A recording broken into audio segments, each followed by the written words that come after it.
Hello mga papsin, magandang araw na naman sa inyo. Muli na naman tayong nagluluto ng tinapay. So, welcome back na naman, no? Mga papsi.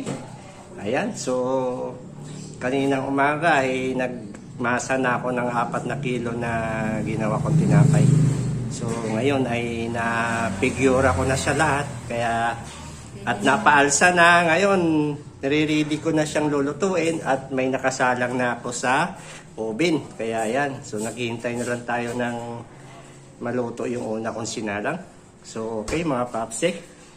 Yan. So may nakasalang na. Yan. So naka-gloves na rin ako. So ready na magbuksing. Ready na tayo bumuksing sa oven. Yan. Okay. So silipin na natin itong una kong salang mga papsi. Ayan. So malapit na maluto.